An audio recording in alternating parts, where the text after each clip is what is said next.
everybody, and welcome to Sports and Mercado Live. And this one goes out to my good friend Ted Mackey, wearing that jersey all day today. Brady, he says, we'll do it all tonight. I'll leave that where it is. National Powerlifting Championships held on the weekend here, folks, at the Circle Mall. Kimberly Mullings tried to lift 21 pounds and failed.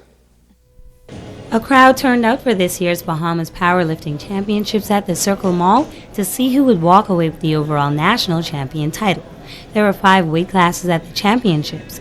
Coordinator D'Amico Netzwood explained how the competition would be judged and how the participation on Grand Palm Island has improved. The powerlifting consists of squat, bench, and deadlift, 3 main lifts, and each competitor gets 3 attempts to lift as much as they can.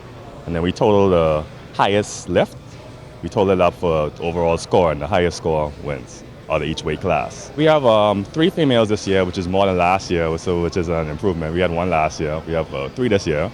And then the rest are guys, but it looks to be a good show. Everybody's who here has been training for it. As you can imagine, there's more to the sport of powerlifting than simply lifting weights. Nesbitt says a lot of strategy is involved. Practicing your technique, knowing which weights to pick. It's a lot of technical stuff, the rules and stuff that you need to know.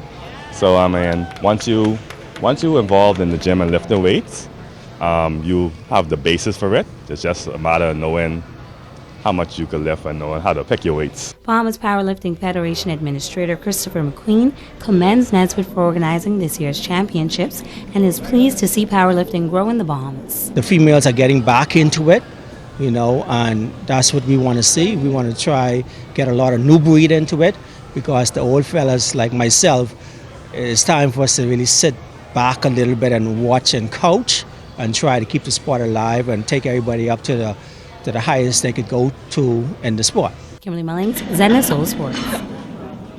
Let me tell you, Reverend Raphaeus, get this right. Raphaeus was out there making sure some things happened and got distracted there. That's because of Sheena, man.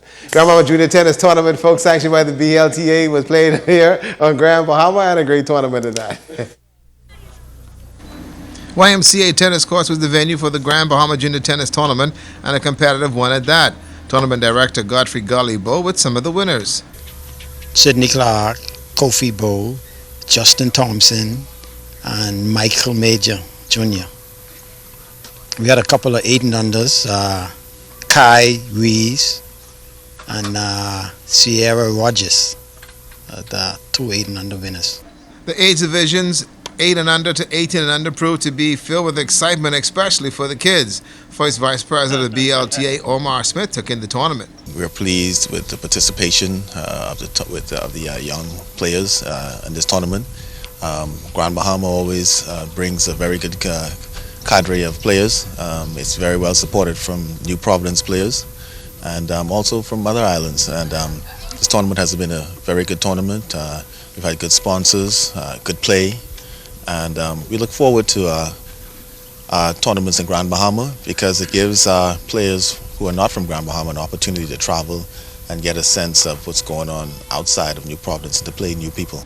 Parental support was high, says Esper Major, and it's a real mechanism for the junior players. When I see young people participating, I'm at my peak. And I think more of us should give the young people opportunity to do their best, because they're the future leaders of this country.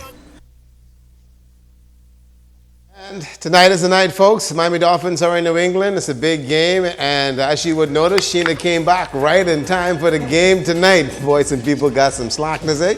Anyhow, that's a look at sports tonight.